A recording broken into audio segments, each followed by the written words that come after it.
नमस्कार। भाग्योदय विचार प्रवाह श्रृंखला का 181वां चरण आज रविवार 12 नवंबर 2023। आपका हार्दिक अभिनंदन प्रणाम करता हूं। आप सबके सहयोग के लिए आभारी भी हूं और भी लोगों को जोड़ते रहिए, यह भी अनुरोध करता हूं। रविवासरीय श्रृंखला में हम विभिन्न विषय लेते हैं। उधर दो श्रृंखलाएं नियमित चलती हैं, एक गुरुवर आचार्य श्री राम शर्मा के विचारों पर आधारित और एक हमारे अनुभवों विचारों पर आधारित। आज मैं बच्चों, जो छोटे बच्चे हैं, उनकी शिक्षा पर कैसे ध्यान दिया जाए उस पर चर्चा करूंगा। हम बात खूब जोर शोर से कर रहे हैं कि 21वीं सदी है, इस 21वीं सदी आई है, उज्जवल भविष्य लेकर आई है। कभी कभी उस पर उंगली भी उठती हैं, ये युद्ध शुरू हो गया, वो युद्ध शुरू हो गया, उज्जवल भविष्य कैसे होगा। लेकिन हम लोग समझाते हैं कि ध्वंस और सृजन दोनों चक्के साथ साथ चल रहे हैं महाकाल के, तो दोनों काम होने ही हैं।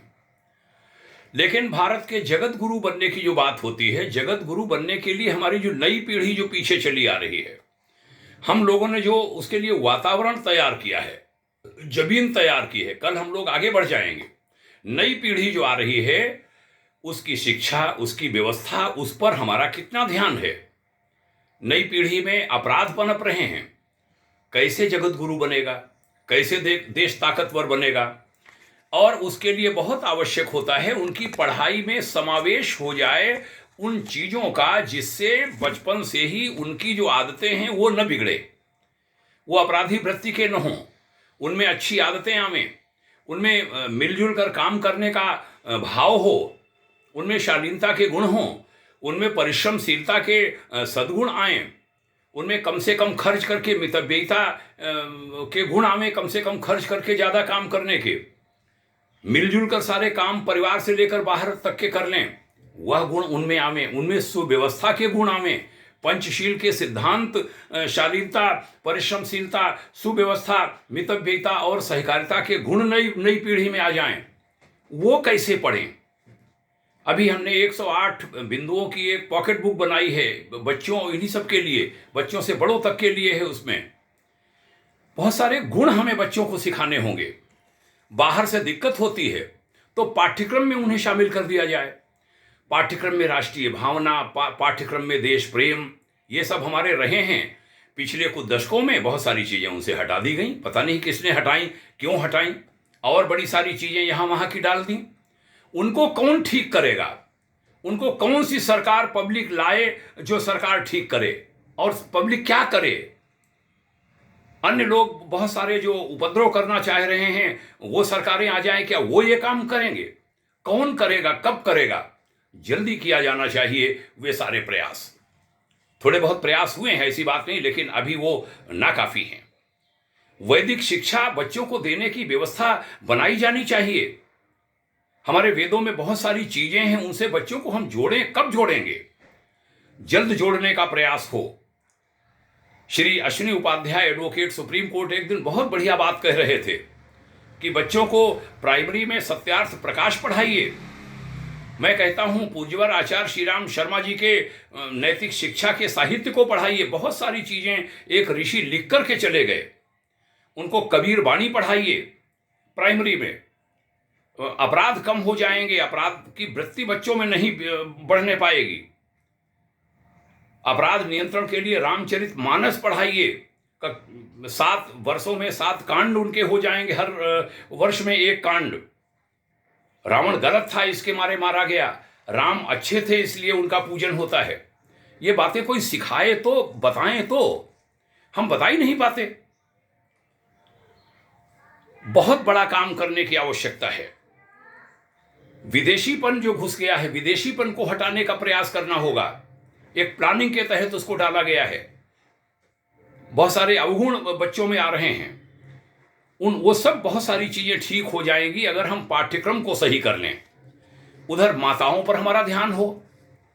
माताएं, एक दिन बड़ी महत्वपूर्ण बात याद आ गई, कहूंगा। मेरी बेटी अजीम प्रेम जी फाउंडेशन में है, मछली बेटी नेहा मिश्रा शिक्षा अधिकारी है, बाल शिक्षा विशेषज्ञ है। वो कह रही थी कि माता दोषी है अगर बच्चा बिगड़ता है। एक माँ के रहते बच्चा बिगड़ जाए, उसका कहना न माने और गलत पटरी पर चला जाए। कैसे माताओं का ओरिएंटेशन हो, केवल वो राशन खिलाना, आईसीडीएस वगैरह में महिला बाल विकास पुष्टाहार, केवल अनाज खिलाने भर का, उधर स्कूलों में मिड डे मील पर ही पूरा जोर होता है। पढ़ाई पर जोर कब होगा? आंगनबाड़ियों को संस्कारों से जोड़ने की बात कब कौन करेगा? हमने हरिद्वार में किया था, जिलाधिकारी श्री आनंद वर्धन जी से मिलकर के, अब तो बहुत बड़े अफसर हैं, वो एडिशनल चीफ सेक्रेटरी हैं उत्तराखंड में। 5600 आंगनबाड़ियों की ट्रेनिंग शांतिकुंज में कराई थी। वो चीज़ें आगे नहीं बढ़ पाई। ऐसे बड़े सारे प्रयास हमने देव संस्कृति विश्वविद्यालय से किए थे। एक प्रयास ये भी था उसमें, उनको संस्कारों से, पुंसवन संस्कार से, बहुत सारी चीज़ों से जोड़ने की बात की थी। ऐसे काम कौन सरकार आएगी जो ये काम लेगी? इतना बड़ा राष्ट्रीय स्वयंसेवक संघ और इतना सारा सब है, वो चीज़ें बच्चों के उसमें कब डाली जाएंगी? कौन डालेगा? जो माताएं हैं उनको बच्चों की परवरिश उस हिसाब से करें कि बच्चे कहीं बिगड़ने न पाएं। इसके लिए प्रयास करने की आवश्यकता है। एक दिन गोमती नगर में एक कार्यक्रम में हम साथ में थे। श्री एस उपाध्याय जी न्यायाधीश रहे हैं, राज्यपाल के विधिक सलाहकार रहे हैं, जिला जज आदि रहे हैं। उनके भाषण का एक अंश मैं यहाँ कोट करना चाहूँगा माताओं के लिए। उन्होंने कहा, जो अपराधी बहुत बड़ा अपराधी बनता है, जो देश के लिए, संस्कृति के लिए संकट बनता है, लोगों की जान माल प्राण के लिए संकट बनता है, उनकी माताओं को दंड देने की व्यवस्था की जानी चाहिए। कैसे बच्चा बिगड़ गया, हो सकता है ये बात खराब लगे, अप्रासंगिक हो, लेकिन एक न्यायाधीश ने कही तो माताएं वैसे ही उसकी तैयारी करें। माताओं को तैयार किया जाए, बच्चों को पाठ्यक्रम के माध्यम से तैयार किया जाए। बड़े काम हो सकते हैं। इस ओर हमें लगता है बहुत ध्यान देने की आवश्यकता है और बिना देर किए ध्यान देने की आवश्यकता है। भाग्योदय विचार प्रवाह श्रृंखला हो सकता है बहुत कम लोग सुन पाते हों। हम तो खुले डालते हैं, हर नेटवर्क पर डालते हैं। हमारा उद्देश्य वो नहीं पैसा मिले और व्यूअर्स बढ़ें, लेकिन हाँ, कीमती बातें होती हैं और उन बातों पर ध्यान दिया जाना चाहिए। कोई ध्यान न दे, कम से कम समाज दे, वो आवाज़ उठाए। भाग्योदय फाउंडेशन इसके लिए पत्र भी लिखने वाला है शिक्षा मंत्रालय भारत सरकार को, राज्यों के मुख्यमंत्रियों को, कि इस ओर ध्यान दिया जाए। हमारा विश्वास है, हमें आशा है कि जो श्रोतागण हैं वह भी इसको गंभीरता से समझेंगे, वह भी इस आवाज़ को उठाएंगे। उधर बच्चों में संस्कार डालने के लिए माताओं को, अपने बेटियों को, बहुओं को तैयार करेंगे, उसके लिए विभिन्न संस्कारों से जोड़ने की कोशिश करेंगे। ऐसा ही हो, यही कामना। तभी 21वीं सदी उज्जवल भविष्य आएगा, तभी जगत गुरु के पथ पर हमारा देश आगे बढ़ पाएगा। नहीं तो केवल शब्द होंगे, बातें होंगी, आश्वासन होंगे, होगा नहीं लक्ष्य पूरा। लक्ष्य पूरा करने के लिए हमें कदम बढ़ाने पड़ेंगे गंभीरता से। आइए इस ओर बढ़ें। ऐसे संकल्प के साथ आज की चर्चा का समापन। पुनः आप सभी स्वजनों को प्रणाम। जय हिंद, शुभकामना, ओम शांति।